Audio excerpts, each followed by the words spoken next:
Hi, my name's Phil. I like talking about politics. And so the owner of Vauxhall, Stellantis, has announced that it is closing a factory, risking over 1,000 jobs. They are saying it's due to EV rules.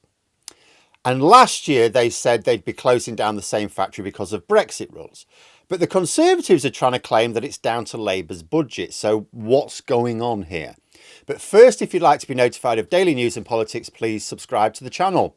So the owner of a UK van factory, Stellantis, has been saying it's going to close the Luton site, where just over 1,000 people work. They said they're going to try and relocate several hundred, but people are going to lose their jobs. And that Britain's challenging EV sales quota has played a significant part in the decision. That is their words. Cue Tories and Tory client journalists saying that this is all because of Labour's obsession with net zero. Except, of course, Labour haven't actually made any changes to the Conservative policies on the transition to EVs, apart from one. They reverted the deadline for all new cars to be low emission from 2035 back to 2030. And this is why Tories and the media are fixating on this being the cause. But is it true? No, not even remotely. First of all, Stellantis have not themselves made this claim. When Kemi Badenoch tried to pin the upcoming closure of the factory on Labour in PMQs yesterday, Starmer responded that the reasons cited were the rules that not only did the Conservative government bring in, but Kemi Badenoch personally implemented as business secretary. Also, this plan for closure has not come out of the blue. Last year, they said that the plant could well have to close due to the EU tariffs on EVs because it wouldn't be possible to meet rules of origin as not enough parts are made in either the UK or the EU. So last year they were pretty clear that the extreme Tory Brexit was responsible for the vulnerability of the Luton factory. So what's changed this year? Well, you may be thinking that perhaps the UK domestic rules on EVs have played a part because the Conservatives extended the deadline to 2035, and you may well think, well, this is because that's what every Tory who can work out how to use a keyboard is writing in their articles and social media posts.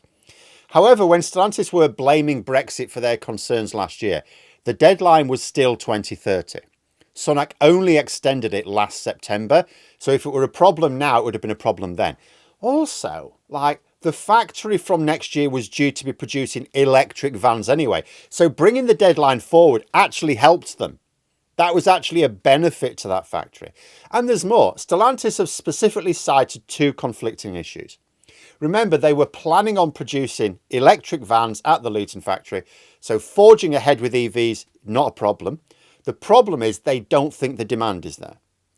Earlier this year, when the Conservatives were still in power, Stellantis said, look, this factory is going to close unless the government either stimulates demand or changes the rules. So what are these rules? Well, although the deadline for only producing these sort of low carbon vehicles by 2030, you obviously don't just apply a cliff edge deadline. Right, they're all going to be like this from 2030, sort yourselves out. You ramp up. So what the Conservative government did, which makes sense, they applied targets for manufacturers. If they fail to meet the new quotas, which Kemi Badenoch personally set, then they are fined. Now, the problem here is not the fact that quotas were implemented, but that they didn't take account of demand. So they were, in other words, they were unrealistically high. Manufacturers would like these rules to be relaxed if demand can't be boosted very quickly. Essentially, they just want to be able to sell what they produce. They don't care whether the government boosts demand and they can sell more electric vehicles or ease the quota so they don't have to produce as many. They just want the factories to be viable either way, which is fair enough. Basically, the reason for the plant's closure is the opposite of what the Tories and the media are claiming. It's actually because Vauxhall are worried there won't be enough demand for their electric vans. And as someone pointed out in an interview yesterday, maybe that has something to do with the fact that the rancid Tory press have been attacking the entire concept of electric vehicles for the past 2 years. But as I said, Stellantis were worried about tariffs last year. They wanted the UK government to get a deal with the EU to further delay the imposition of these tariffs. It was considered of mutual benefit because European car manufacturers don't want tariffs on their exports to the UK either.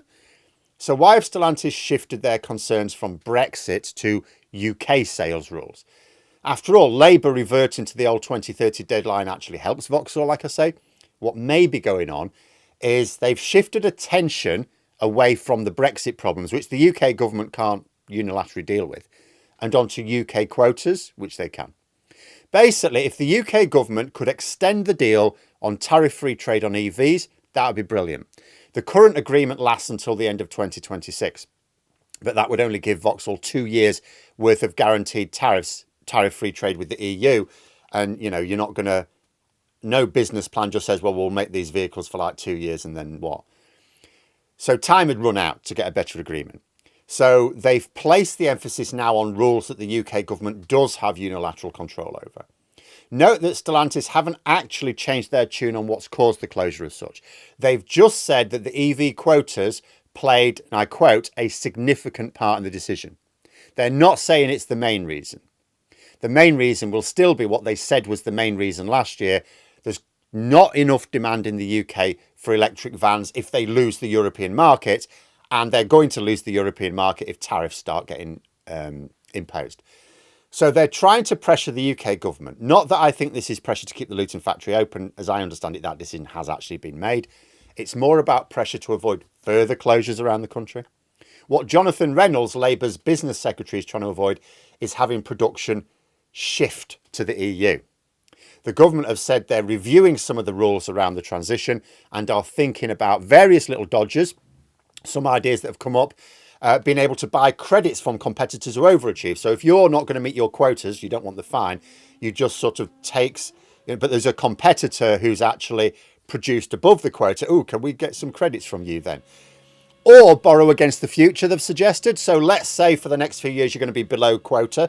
You don't pay the fine if a few years later you're above quota, so that let's say over like a 10-year period, you meet the quotas on average, then you won't pay the fine.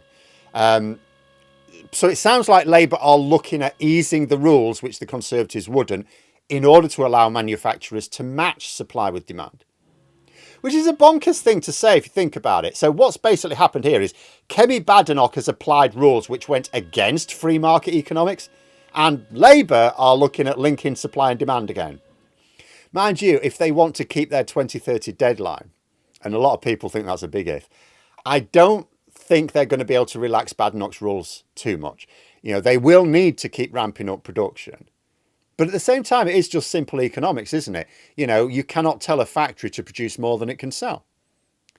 But I guess this is a way of dealing with the immediate problem of factory closures or production being moved elsewhere, and then work on boosting that demand and ensuring that manufacturers don't fall foul of tariffs from 2027. But in summary, and this is according to Stellantis themselves, the Luton factory decision was down to simple supply and demand. Kemi Badenoch and her Conservative government insisted that they maintain a certain level of supply. However, due to a combination of arguments in the Tory press suppressing demand in the UK and the fear of tariffs on EU sales from 2027, there is not enough demand in the UK to guarantee that they can maintain that supply. The Labour government are reviewing Kemi Badenoch's rules with a view to making them work, but Stellantis have said that time has run out, given that the new production was due to begin next year. That's what's actually happened. Brexit and hostility to net zero on the part of the Tory press, with a weak response to both from the Conservatives in government. But there we are. Those are my thoughts. Let me know yours in the comments below. If you enjoyed the video, please click the like button. And if you'd like to support the channel further, you can join for memberships. Thanks for watching. Until next time, I'll see you later.